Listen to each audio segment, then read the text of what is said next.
El arbitraje surge como un método de solución de conflictos alterno a la vía judicial tradicional. Muchas veces, estos conflictos duran muchos años y acarrean mucho dinero, tiempo y desgaste para las partes. En este sentido, el arbitraje da una salida rápida, eficaz y económica a conflictos generados por discrepancias o incumplimiento entre las partes de algún contrato o de algún vínculo jurídico.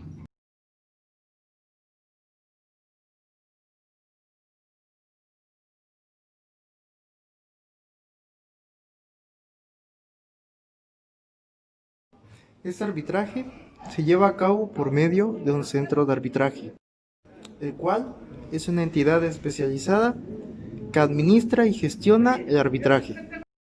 Se rige por un reglamento al que se someten ambas partes. Existen instituciones de arbitraje internacional reconocidas y establecidas internacionalmente. Dichas instituciones preparan y administran arbitrajes desde casi cualquier parte del mundo.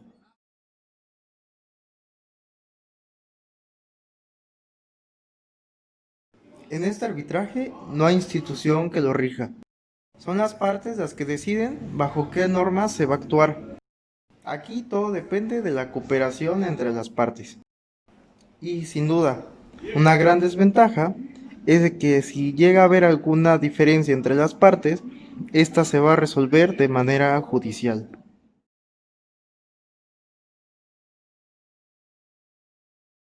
Los árbitros se rigen por normas legales y deciden los asuntos litigiosos con base en el derecho positivo. Sin embargo, desde la antigua Roma, el arbitraje acudía más al arbitraje de equidad que de derecho. Cicerón indicaba que era una forma de escaparse del rigor de la ley y resolver así la cuestión.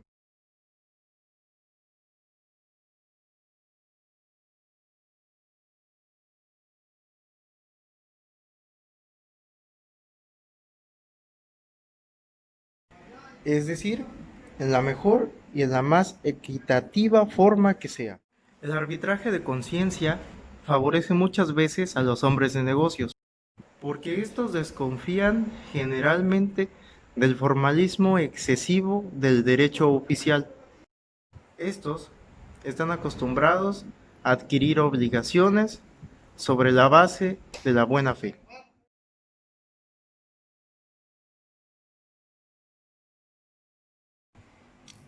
Esta calificación hace sentido cuando se involucra un Estado o más de un Estado.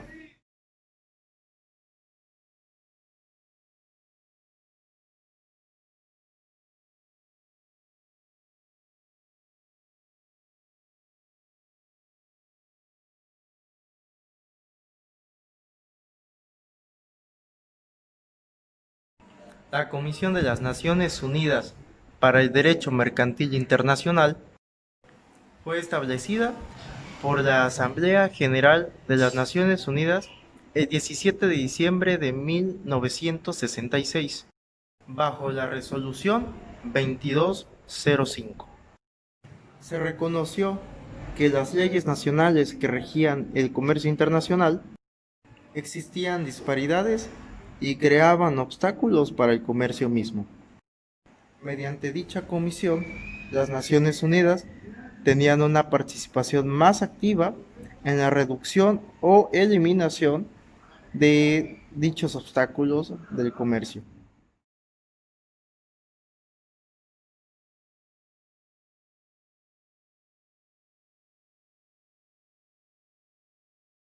La presente ley se aplicará al arbitraje comercial internacional, sin prejuicio de cualquier tratado bilateral o multilateral vigente en ese estado.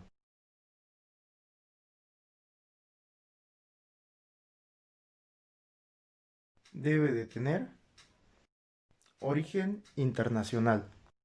Se deberá promover la uniformidad de su aplicación. La observancia siempre tiene que ser de buena fe.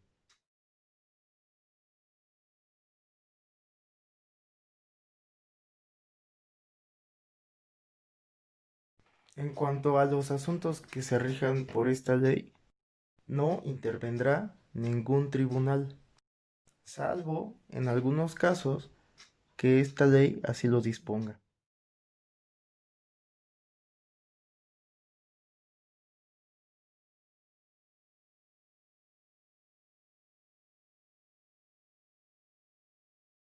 Como respuesta a las diferencias y disparidades que hay entre leyes nacionales, la ley modelo establece un régimen jurídico adaptado específicamente al arbitraje comercial internacional, que no afecta a ningún tratado que esté en vigor en cualquiera de los estados que se esté aplicando esta ley.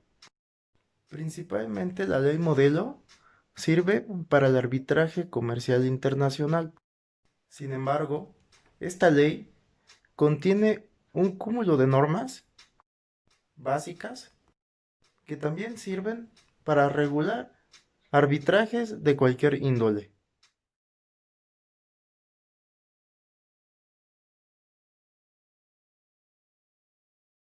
Los profesionales del arbitraje han señalado que muchas veces hacer un documento escrito es muy poco práctico y muchas veces resulta imposible.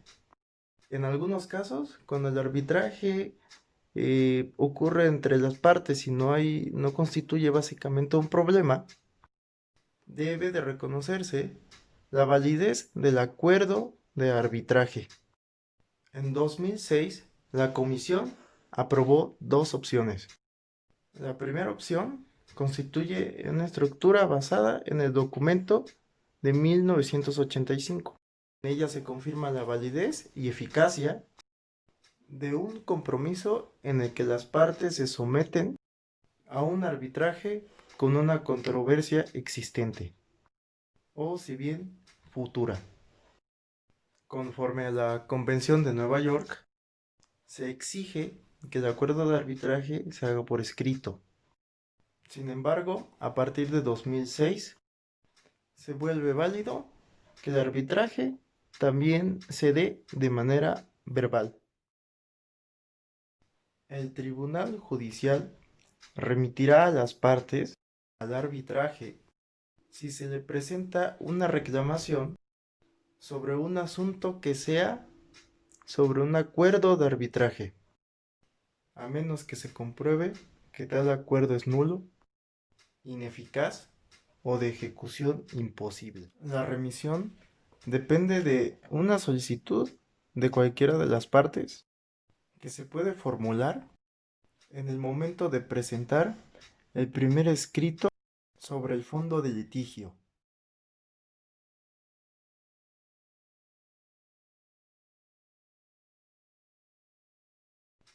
Indica que el tribunal arbitral podrá decidir independientemente acerca de su propia competencia, sin tener que recurrir a un tribunal estatal. La separabilidad de la cláusula compromisoria supone que debe considerarse como un acuerdo independiente de las demás condiciones del contrato. Por ende, toda decisión del tribunal arbitral en donde se dispone algún contrato nulo no aplicará como tal a la nulidad de la cláusula compromisoria.